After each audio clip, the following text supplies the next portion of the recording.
Someone very profoundly once said many years ago that if fascism ever comes to America, it'll come in the name of liberalism. And what is fascism? Fascism is private ownership, private enterprise, but total government control and regulation. Well, isn't this the liberal philosophy? Back then, and even more so today, Ronald Reagan warned the greatest threat to American freedom was not from a foreign foe, but from the left.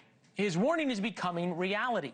The left wants the government to control more and more, and it's seemingly okay with violence to get there as long as it is in pursuit of saving democracy.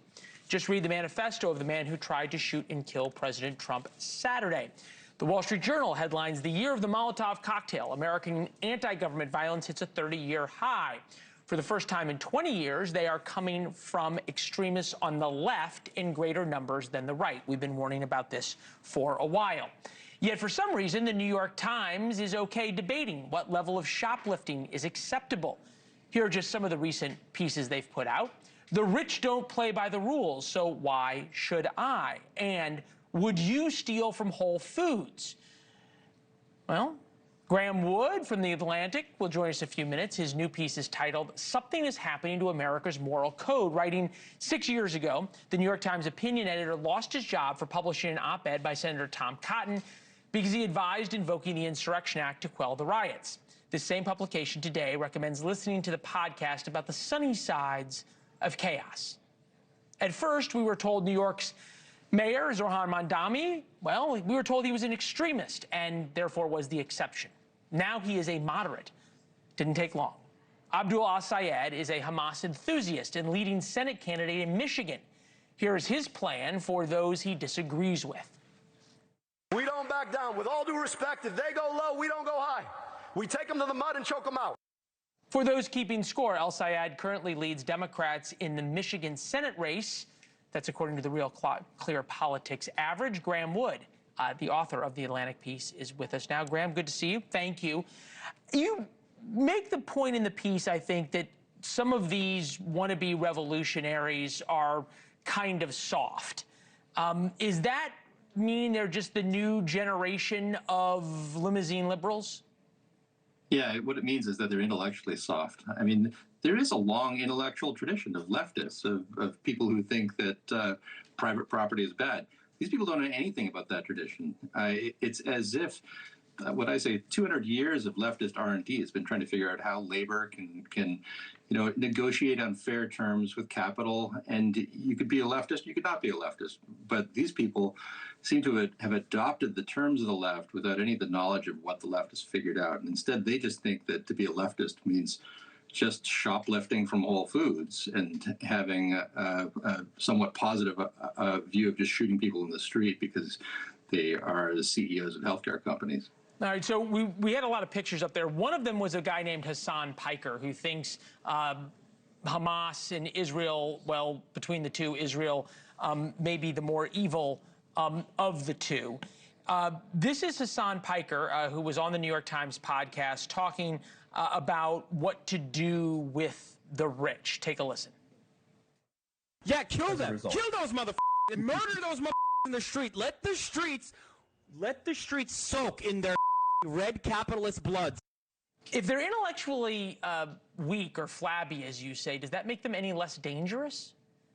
Well, I think the first thing to notice about Hasan Piker is that he comes up from a gaming community. So when he says kill, I don't know, maybe he doesn't understand how serious the word kill is. When you kill in a game, then you respawn, your enemy respawns.